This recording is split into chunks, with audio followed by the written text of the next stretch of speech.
En el nombre del Padre, y del Hijo, y del Espíritu Santo. Amén. Cantemos al Señor con indecible gozo. Él guarde la esperanza de nuestro corazón. Dejemos la inquietud posar entre sus manos. Abramos nuestro espíritu a su infinito amor. Dichoso será aquel que siempre en Él confía. En horas angustiosas de lucha y de aflicción, confiad en el Señor si andáis atribulados. Abramos nuestro espíritu a su infinito amor. Los justos saben bien que Dios siempre nos ama. En penas y alegrías su paz fue su bastión. La fuerza del Señor fue gloria en sus batallas. Abramos nuestro espíritu a su infinito amor. Envíanos, Señor, tu luz esplendorosa, si el alma se acongoja en noche y turbación. Qué luz, qué dulce paz en Dios el hombre encuentra. Abramos nuestro espíritu a su infinito amor. Recibe, Padre Santo, el ruego y la alabanza, que a ti por Jesucristo y por el Consolador, dirige en comunión tu amada y santa Iglesia. Abramos nuestro espíritu a su infinito amor. Amén. Lectura de la primera carta del apóstol San Pablo a los Corintios, capítulo 4. Hermanos, que la gente solo vea en nosotros servidores de Cristo y administradores de los misterios de Dios. Ahora, en un administrador lo que se busca es que sea fiel. Para mí, lo de menos es que me pidan cuentas ustedes o un tribunal humano. Ni siquiera yo me pido cuentas. La conciencia, es verdad, no me remuerde. Pero tampoco por eso quedo absuelto. Mi juez es el Señor. Así pues, no juzguen antes de tiempo. Dejen que venga el Señor. Él iluminará lo que esconde en las tinieblas y pondrá al descubierto los designios del corazón. Entonces cada uno recibirá la alabanza de Dios. Palabra de Dios. Te alabamos, Señor.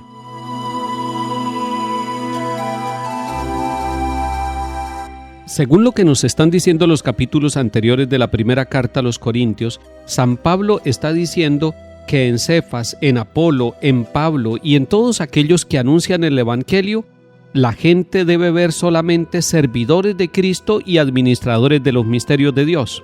Pero esto lo podemos aplicar para todos nosotros, no solamente para los sacerdotes y para los predicadores por misión y por vocación del Evangelio, sino para aquellos que son predicadores con su vida y su trabajo, para un papá o una mamá, que los hijos vean al papá y a la mamá como servidores de Cristo, que los hijos vean y también los nietos a sus papás y a sus abuelos como administradores de los misterios de Dios.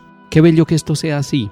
Y usted y yo que somos bautizados, estamos llamados a ser servidores de Cristo, servidores con nuestra vida, servidores con nuestra palabra, servidores con nuestra oración, con nuestro testimonio, con nuestro trabajo, con la manera como nosotros tratamos a los demás.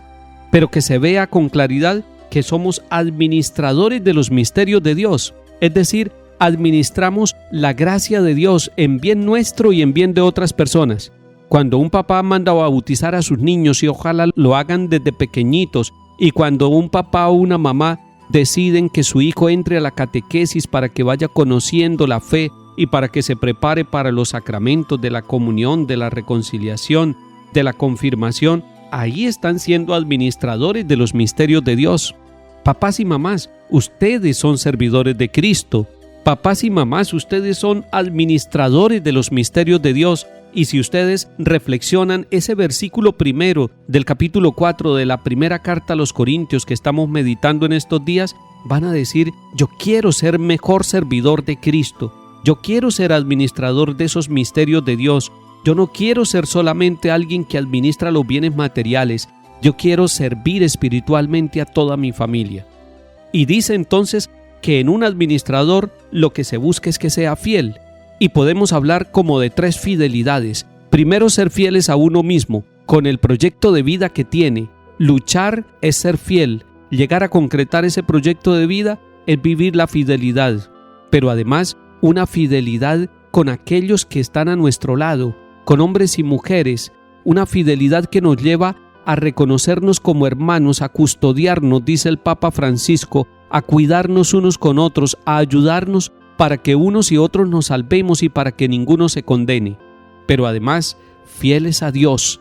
Y la fidelidad a Dios se fortalece en la oración diaria, se fortalece en los sacramentos, se fortalece en la lectura de la palabra de Dios. Una fidelidad que se va consolidando a medida que nosotros vamos creciendo y podemos comer no solamente el alimento blando espiritual, sino un alimento sólido, cada vez que vamos meditando más la palabra de Dios y asumiéndola no como palabra que se escucha, sino como palabra que se vive. Salmo 36. Confía en el Señor y haz el bien. Habita tu tierra y practica la lealtad. Sea el Señor tu delicia y Él te dará lo que pide tu corazón. Encomienda tu camino al Señor, confía en Él y Él actuará. Hará tu justicia como el amanecer, tu derecho como el mediodía. Apártate del mal y haz el bien, y siempre tendrás una casa, porque el Señor ama la justicia y no abandona a sus fieles. El Señor es quien salva a los justos. Él es su alcázar en el peligro. El Señor los protege y los libra de los malvados y los salva porque se acogen a Él. Lectura del Santo Evangelio según San Lucas capítulo 5. En aquel tiempo dijeron a Jesús los fariseos y los escribas: los discípulos de Juan ayunan a menudo y oran, y los de los fariseos también. En cambio los tuyos a comer y a beber. Jesús les contestó: ¿quieren que ayunen los amigos del novio mientras el novio está con ellos? Llegará el día en que se lo lleven, y entonces ayunarán. Y añadió esta parábola: nadie recorta una pieza de un manto nuevo para ponérsela a un manto viejo, porque se estropea el nuevo, y la pieza no le pega al viejo. Nadie echa vino nuevo en odres viejos, porque el vino nuevo revienta los odres, se derrama y los odres se estropean. A vino nuevo, odres nuevos. Nadie que cate vino añejo quiere del nuevo, pues dirá: está bueno el añejo. Palabra del Señor. Gloria a ti, Señor Jesús.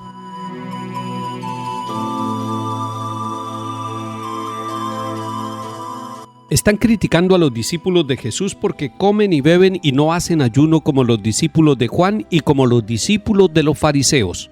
El ayuno en ese tiempo era una norma religiosa estricta, pero una norma religiosa estricta que va preparando al ser humano para el encuentro con Dios. El ayuno es bueno, pero es más bueno el encuentro con el Señor Jesús. Los discípulos pudieran estar ayunando para encontrarse con el Señor, pero ¿cómo hacen para ayunar si están con el Señor? Están con Él, lo están viendo, lo están tocando, lo están escuchando. Cuando una persona está en la presencia del Señor, cuando ha logrado verlo y dejarse mirar totalmente por el Señor Jesús, como está pasando con los discípulos que Él escogió, están viviendo una experiencia de cercanía con el Maestro. Ahí ya no hace falta el ayuno. Cuando Él no esté, vendrá el ayuno, pero los discípulos están con Él. Ese es el sentido profundo del ayuno, prepararnos para el encuentro con el Señor. Cuando una persona está en un tiempo de resequedad, como que no entiende lo que ora, como que no tiene ganas de orar, como que no tiene ganas de seguir al Señor, como que ha perdido el entusiasmo espiritual, le hace bien un ayuno, porque ese ayuno le va a permitir encontrarse consigo mismo y, si lo está haciendo con fe y con esperanza, encontrarse también con el Señor. Por eso el Señor no está aboliendo el ayuno, está diciendo: van a ayunar cuando ya el novio no esté con ellos, es decir, cuando el Maestro no esté con ellos. Ahí sí van a necesitar otra vez el ayuno. Pero mientras el Maestro esté con ellos, disfruten al Maestro, gocen al Maestro, déjense mirar misericordiosamente, expónganle toda su vida con confianza al amigo, al Salvador, al novio, que es Cristo Jesús el Señor. El segundo mensaje que nos da San Lucas en el capítulo 5 es que el Señor nos invita a renovarnos por dentro y por fuera. No solamente a renovar por fuera y dejar lo viejo por dentro. Y por eso nos muestra dos parábolas el Señor Jesús. Y en una de ellas dice: nadie echa vino nuevo en odres viejos. El vino nuevo es el reino de Dios. Es la buena noticia, es el Evangelio, es Cristo Jesús. Y la vasija, los odres, somos nosotros, la conciencia. Que el Señor nos permita renovarnos interiormente para poder recibir el mensaje de la salvación que el Señor nos da. Que yo sea una vasija renovada para que tu Evangelio encuentre un buen sitio para habitar. En el nombre del Padre, y del Hijo, y del Espíritu Santo. Amén.